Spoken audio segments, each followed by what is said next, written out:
आज की इस वीडियो में हम साइन थीटा का टेंजेंट थीटा वगैरह ये वैल्यूज़ हम हमेशा के लिए कैसे याद करेंगे, ठीक है। इसके लिए मैं एक आसान ट्रिक आप लोगों के साथ शेयर करता हूँ। अगर उस ट्रिक पर आप अमल करेंगे तो कभी ये वैल्यूज़ आप नहीं भूलेंगे। तो ये एक टेबल दिया गया है, sine theta values, cos theta, tangent theta. इसको आसान तरीके से लिखते हैं। इधर लिखते हैं साइन थीटा, इधर लिखते हैं कास थीटा और इधर लिखते हैं टेंजेंट थीटा। 0, 30, 45, 60 और 90 के लिए। तो आपको ये एक याद रखनी चाहिए कि साइन 0 हमारे पास 0 के बराबर है, साइन 0 हमारे पास 0 के बराबर है, ठीक है। तो हम इस तरह लिखेंगे कि √0 divide by 2, √1 divide by 2, √2 divide by 2, √3 divide by 2 and √4 divide by 2, ठीक है। ये हमारे पास साइन की वैल्यूज हो गई। √4 से जब निकलता है तो ये 2 डिवाइड बाई 2 बनता है, 2 के साथ कैंसिल, तो ये साइन 90 हमारे पास 1 के बराबर होता है। अब आते हैं कास थीटा पर। तो यही जो पैटर्न मैंने 0, 1, 2, 3, 4 ये जो मैंने फॉलो किया है, आप इसको रिवर्स करें। क्या करें? रिवर्स करें।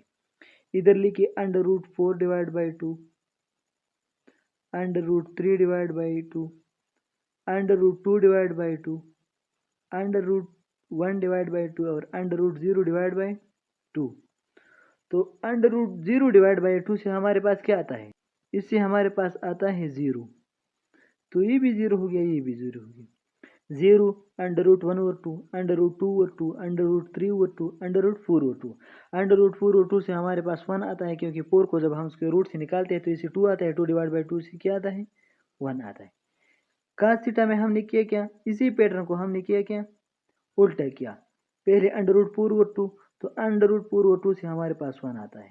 √3 over 2, √2 over 2, √1 over 2 and √0 over 2। तो √0 ओवर 2 से हमारे पास क्या आता है? 0 आता है।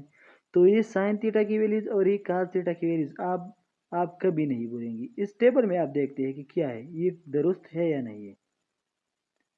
साइन 0 हमारे पास क्या है? 0। 0 मतलब √0 divide by 2। Sine 30 √1 divide by 2, sine 45 √2 divide by 2, sine 60 √3 divide by 2 और साइन 90 हमारे पास है √4 डिवाइड बाई 2, जिससे क्या आता है? 1 आता है, ठीक है। यहाँ तक तो दुरुस्त है। अब देखते हैं कास 0 हमारे पास 1 के बराबर कैसे है। ये इस तरह बराबर है कि √4 डिवाइड बाई 2 है, तो √4 डिवाइड बाई 2 से 1 आता है। √3 divide by 2, √2 divide by 2, √1 divide by 2। इस 1 पर अगर आप √ ले ले या न ले, इससे कोई फर्क नहीं पड़ता उसको। और ये हो गया √0 डिवाइड बाई 2। तो √0 डिवाइड बाई 2 का जो जवाब आता है क्या आता है? हमारे पास 0 आता है। तो साइन थीटा और कास थीटा के बारे में तो अब आपको कोई मुश्किल नहीं होगी, कभी भी इंशाल्लाह नहीं होगी। अब आती है टेंजेंट थीटा पर। तो टेंजेंट थीटा हमारे पास बराबर होते हैं, टेंजेंट थीटा बराबर होते हैं sine theta divide by cos theta. Sine theta को जब हम कास थीटा पर डिवाइड करते हैं तो इससे क्या आता है? Tangent theta. और उसको हम स्लोप भी कहते हैं। स्लोप हम किस चीज़ से मालूम करते हैं? टेंजेंट थीटा से हम स्लोप मालूम करते हैं, इस साइड पे ओवर वाई और इस एक्स। तो साइन थीटा वाई साइड पर हम कौन से एंगल लेते हैं? Sine theta. और एक्स एक्सिस पर कास थीटा। तो वो sine theta divide by cos theta हमारे पास क्या आता है? Tangent theta. अब हमें ये पता कैसे लगेगा कि टेंजेंट 0 किसके बराबर है, टेंजेंट 30 किसके बराबर है? तो वैल्यूज में पुट करें, हमें पहले से मालूम है।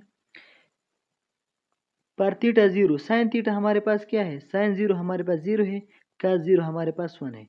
तो sine 0 divide by cos 0 is equal to 1, 0 divide by 1, 0 divide by something, the question will be 0। Answer क्या आएगा? 0 आएगा।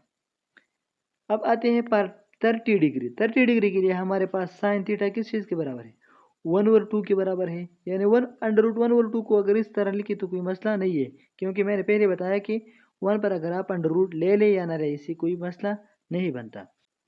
कास 30 हमारे पास बराबर है √3 डिवाइड बाई 2। तो 1/2 एंड √3 डिवाइड बाई 2, इससे क्या आता है? 2 के साथ कैंसिल होगा, तो 1/√3 1/√3 हमारे पास √3 डिवाइड बाई 3 की भी बराबर है। जिस तरह ये ऊपर भी लिखे हैं कि √2 डिवाइड बाई 2 हमारे पास 1/√2 के बराबर है। तो ये कैसे बराबर है, मैं ये √3 के लिए कर रहा हूँ, यही एक्सप्लेनेशन आप ऊपर वाले के लिए भी अप्लाई करें। यही एक्सप्लेनेशन आप ऊपर √2 डिवाइड बाई 2 के लिए भी अप्लाई करें। तो हमारे पास है 1/√3। 1/√3 को मैं इस तरह लिख सकता हूँ कि 1 डिवाइड बाई √3, इसको मैं √3 से मल्टीप्लाई भी करता हूँ और इसको मैं √3 पर डिवाइड भी करता हूँ। तो ये एक दूसरे को वापस कैंसिल करते हैं, इससे कोई असर नहीं पड़ेगा, ठीक है। तो इसको मैं इस तरह लिख सकता हूँ √3 डिवाइड बाई √3 क्रॉस 3, इस तरह लिख सकता हूँ। आपके आसानी के लिए ज़्यादा एक्सप्लेन कर रहा हूँ, ठीक है। तो √3 डिवाइड बाई √3 स्क्वायर, इस तरह आएगा। तो स्क्वायर स्क्वायर रूट के साथ कैंसिल होगा। सेम एक्सप्लेनेशन इसके लिए भी है, ठीक है। 1/√2 या 1/√2, इन दोनों के लिए भी सेम एक्सप्लेनेशन है। अब आते हैं हम 45 के लिए। पार 45 साइन 45 हमारे पास बराबर होते हैं √2 डिवाइड बाई 2 और cos 45 भी √2 डिवाइड बाई 2 के बराबर होते हैं। तो √2 डिवाइड बाई 2 को जब √2 डिवाइड बाई 2 से डिवाइड करें तो इससे क्या आएगा, 1 आएगा। तो टेंजेंट 45 हमारे पास 1 के बराबर है। टेंजेंट 60 हमारे पास बराबर है साइन 60 हमारे पास है √3 डिवाइड बाई 2, cos 60 हमारे पास है √1/2। तो √3 डिवाइड बाई 2 को जब √1/2 पर डिवाइड करता है तो इसे क्या आता है, 3 आता है, ठीक है। इस तरह करते हैं √3 डिवाइड बाई 2 इंटू 1/2, इस तरह लिखते हैं। तो इस डिवीजन के साइन को हम मल्टीप्लिकेशन में जब कन्वर्ट करते हैं तो ये इसके बाद जो डिजिट होगा, जो वैल्यूज होगी, उसको हम उल्टा करते हैं। तो √3 divide by 2 multiplied by 2 divide by 1, इसको डिवीजन को मैंने मल्टीप्लिकेशन में तब्दील किया, 2 के साथ कैंसिल, तो ऊपर √3 रह गया, नीचे 1। तो 1 हम नहीं लिखते इसलिए √3। तो टेंजेंट 60 हमारे पास √3 के बराबर है। पार 90 डिग्री साइन 90 हमारे पास 1 के बराबर है और cos 90 हमारे पास किस चीज़ के बराबर है, 0 की। तो 1 डिवाइड बाई 0, तो ये हमारे पास अनडिफाइंड आता है। तो टेंजेंट 90 हमारे पास अनडिफाइंड, ठीक है। क्यों, क्योंकि 1 को हम 0 पर डिवाइड नहीं कर सकते। 0 को आप किसी भी हिस्से में अगर ज़रब दे तो उस डिजिट को अपने साथ 0 करता है। मसलन अगर आप इसको ज़रब दे रहे 5, 0 5 जार 0, 6 के साथ ज़रब 0 6 जार 0, तो 0 0 आएंगे नीचे। तो ये 0 1 0 पर कभी भी डिवाइड नहीं होगा, तो इसलिए अनडिफाइंड। तो टेंजेंट थीटा हमारे पास अनडिफाइंड या इन्फिनिटी की बराबर है, ठीक है यहाँ तक। तो ये था साइन थीटा कास थीटा और टेंजेंट थीटा की वो ट्रिक जो मैंने आप लोगों के साथ शेयर की। इंशाल्लाह आप आज के बाद ये कभी नहीं भूलेंगे। साइन थीटा के लिए आप आगाज़ करें √0 डिवाइड बाई 2 से, फिर √1/2, √2/2, √3/2, √4/2। यही पैटर्न आप कास के लिए भी लिखिए, लेकिन आप कास थीटा के लिए यही पैटर्न इस साइड से शुरू करें। cos 0 √4/2, cos 30 √3/2, cos 45 √2/2, cos 60 √1/2 और cos 90 √0/2।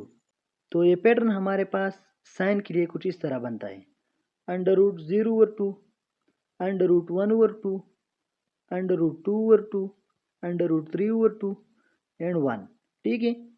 cos के लिए कुछ इस तरह बनता है 1, √3/2, √2/2, √1/2 और 0। तो ये 1 की तरफ जा रहा है और cos 90 हमारे पास फिर 0 है, तो ये 0 की तरफ जा रही है, एक दूसरे के उलट जा रहे हैं। उम्मीद है आपको ये वीडियो अच्छी लगी होगी। Thank you so much. अल्लाह हाफिज़।